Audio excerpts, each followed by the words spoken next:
मेरा प्रधानमंत्री से सवाल है कि जब आपको मालूम था कि यहां पे भ्रष्टाचार हो रहा है, आपको मालूम था कि 40% कमीशन लिया जा रहा है, तो इसके बारे में आपने क्या किया?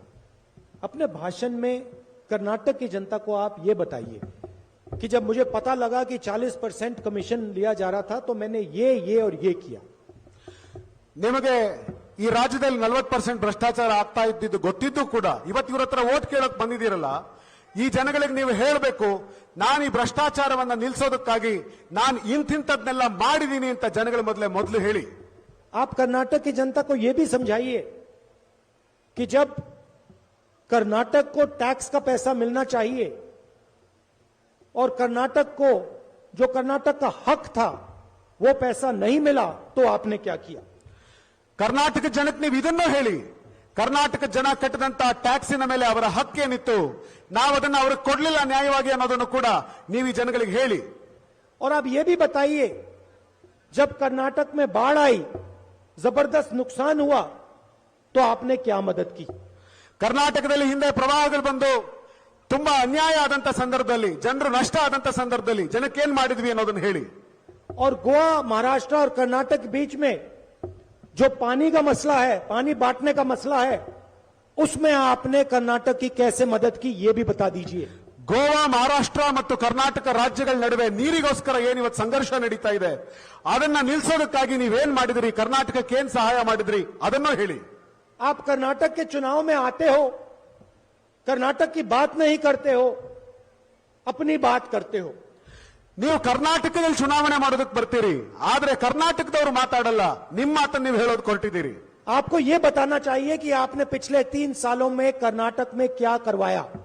ನೀವು ಜನರಿಗೆ ಇದನ್ನ ಹೇಳಿ, ಕಳೆದ 3 ವರ್ಷಗಳಿಂದ ಕರ್ನಾಟಕದಲ್ಲಿ ನಿಮ್ಮ ಸರ್ಕಾರ ಏನ್ ಮಾಡಿದೆ ಅನ್ನೋದನ್ನ ಹೇಳಿ। आपको यह भी कहना चाहिए कि अगले 5 सालों में आप क्या करने वाले हो। ನೀವು ಅಷ್ಟು ಮಾತ್ರ ಅಲ್ಲ, ಮುಂದೆ ನಾವು ಅಧಿಕಾರಕ್ಕೆ ಬಂದ್ರೆ ಏನ್ ಮಾಡ್ತೀವಿ ಅಂತಾದ್ರೂ ಜನಕ್ಕೆ ಅದನ್ನಾದ್ರೂ ಹೇಳಿ। कर्नाटक के युवाओं के लिए क्या करोगे, शिक्षा के लिए क्या करोगे, स्वास्थ्य के लिए क्या करोगे, भ्रष्टाचार के खिलाफ क्या करोगे, ये आपको अपने भाषण में बोलना चाहिए।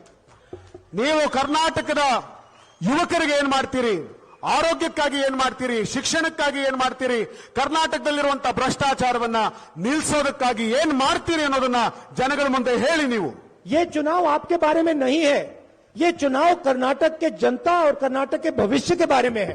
ಈ ಚುನಾವಣೆ ನಿಮಗಾಗಿ ನಡೀತಿರೋದಲ್ಲ, ಚುನಾವಣೆ ನಡೀತಿರೋದು ಕರ್ನಾಟಕದ ಜನರಿಗೋಸ್ಕರ, ಕರ್ನಾಟಕದ ಜನರ ಭವಿಷ್ಯಕ್ಕೋಸ್ಕರ ನಡೀತಾ ಇರುವಂತಹ ಚುನಾವಣೆ ಇದು। आप कहते हो कि कांग्रेस ने मेरे ऊपर 91 बार आक्रमण किया। ನೀವು ಕಾಂಗ್ರೆಸ್ ನನ್ನ ಮೇಲೆ ಅನೇಕ ಬಾರಿ ಆಕ್ರಮಣ ಮಾಡ್ತು ಅಂತ ಹೇಳ್ತೀರಿ, मगर आप ये कभी नहीं कहते हो कि कर्नाटक के लिए मैंने क्या किया। ಆದ್ರೆ ನೀವು ಯಾವತ್ತೂ ಹೇಳಿಲ್ಲ ಕರ್ನಾಟಕಕ್ಕೆ ನಾನೇನು ಮಾಡಿದೆ ಅನ್ನೋದನ್ನ ಹೇಳ್ತಾ ಇಲ್ಲ। अगले भाषण में आप ये बताइए कर्नाटक की जनता को कि पिछले 3 सालों में आपने कौन सी चीजें की और अगले 5 सालों में आप क्या करने जा रहे हो। ನೀವು ಮತ್ತೆ ಕರ್ನಾಟಕ ಜನಕ್ಕೆ ಮಾತಾಡೋದಾದ್ರೆ ಕಳೆದ 3 ವರ್ಷದಲ್ಲಿ ಕನ್ನಡಿಗರಿಗೆ ನಾನು ಏನ್ ಕೊಟ್ಟೆ ಅನ್ನೋದನ್ನ ಹೇಳಿ। ಧೈರ್ಯ ಇದ್ರೆ ನೀವು ಮತ್ತೆ ಮುಂದೆ ಸರ್ಕಾರ ಬಂದ್ರೆ ಏನ್ ಮಾಡ್ತೀವಿ ಅನ್ನೋದನ್ನ ಹೇಳಿ ನೀವು। और दूसरी बात, जैसे हम यहां आते हैं, हम भाषण देते हैं, हम अपनी नेताओं के बारे में बात करते हैं। ಮತ್ತೆ ನಾವಿಲ್ಲಿ ಬಂದಾಗ ನಾವಿಲ್ಲಿಗೆ ಬರ್ತೀವಿ, ಭಾಷಣ ಮಾಡ್ತೀವಿ, ನಮ್ಮ ನಾಯಕರುಗಳ ಬಗ್ಗೆ ಹೇಳ್ತೀವಿ। सिद्धरमैया जी ने क्या किया, डीके शिव कुमार जी क्या करते हैं। ನಾವು ಸಿದ್ದರಾಮಯ್ಯನವರು ಈ ರಾಜ್ಯಕ್ಕೆ ಏನ್ ಮಾಡಿದ್ರು, ಡಿ.ಕೆ. ಶಿವಕುಮಾರ್ ಅವರು ಏನ್ ಮಾಡಿದ್ರು ಅನ್ನೋದ್ರ ಬಗ್ಗೆ ಹೇಳ್ತೀವಿ। हम सब नेताओं के नाम लेते हैं, ನಾವೆಲ್ಲ ನಾಯಕರುಗಳ ಹೆಸರು ಹೇಳಿ ಅವ್ರು ಕೊಟ್ಟಂತ ಕೊಡುಗೆ ಬಗ್ಗೆ ಹೇಳ್ತೇವೆ।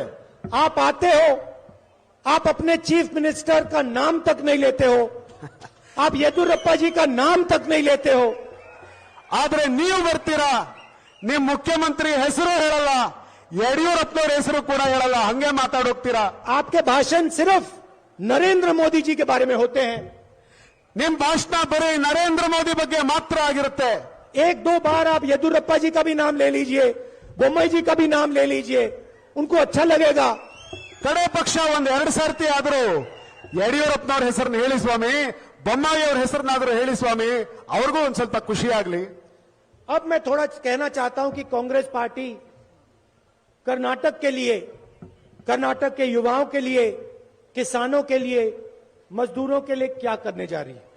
ನಾನು ನಮ್ಮ ಸರ್ಕಾರ ಕರ್ನಾಟಕದಲ್ಲಿ ಕರ್ನಾಟಕದ ರೈತರಿಗೋಸ್ಕರ, ಕರ್ನಾಟಕದ ಯುವಕರಿಗೋಸ್ಕರ, ಕರ್ನಾಟಕದ ಬಡ ಜನರಿಗೋಸ್ಕರ ಏನ್ ಮಾಡ್ತೀವಿ ಅನ್ನೋದನ್ನ ನಾನು ಹೇಳ್ತೇನೆ. पिछले 3 सालों में आपसे हजारों करोड़ रुपए चोरी किए गए.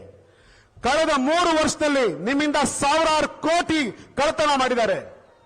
इसलिए अगले 5 सालों में हम आपका धन आपको देना चाहते हैं. ಆದ್ರಿಂದ ಮುಂದಿನ 5 ವರ್ಷ ನಿಮ್ಮ ಹಣವನ್ನ ನಾನು ನಿಮಗೆ ಕೊಡುವಂತ ವ್ಯವಸ್ಥೆಯನ್ನು ಮಾಡ್ತೇನೆ. जितना धन बीजेपी ने चोरी किया, उतना धन हम सीधा आपकी जेब में डालना चाहते हैं. ಎಷ್ಟು ಹಣವನ್ನ ಬಿಜೆಪಿ ಅವರು ನಿಮ್ ಜೇಬಿಂದ ಲೂಟಿ ಮಾಡಿದ್ರೋ ಅಷ್ಟು ಹಣವನ್ನ ವಾಪಸ್ ನಿಮ್ ಜೇಬಿಗೆ ತುಂಬಿಸೋ ಕೆಲಸನ ನಾವು ಮಾಡ್ತೇವೆ.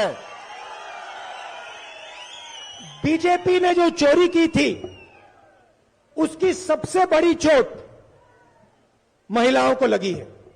ಬಿಜೆಪಿ ಅವರು ಏನ್ ಲೂಟಿ ಮಾಡಿದರು, ಅವರು ದೊಡ್ಡ ಪ್ರಮಾಣ ಲೂಟಿ ಮಾಡಿದ್ದು ನಮ್ಮ ಹೆಣ್ಣು ಮಕ್ಕಳ ಹಣವನ್ನ. एक तरफ उन्होंने भ्रष्टाचार किया, 40% चोरी की, दूसरी तरफ उन्होंने महंगाई बढ़ाई. ಒಂದ್ ಕಡೆ ಅವರು ಭ್ರಷ್ಟಾಚಾರ ಮಾಡಿ 40% ಲಂಚ ಹೊಡೆದ್ರು, ಇನ್ನೊಂದ್ ಕಡೆಯಿಂದ ಬೆಲೆ ಏರಿಕೆ ಮಾಡಿ ಎಲ್ಲ ವಸ್ತುಗಳ ಬೆಲೆ ಏರಿಸಿದ್ರು. अपने मित्रों की मदद करी और पूरे देश. सुनकर देखो, सुनकर देखो, सुनकर देखो जी, ममता राहुल मोदी बोले, लिखे जितेंद्र जी.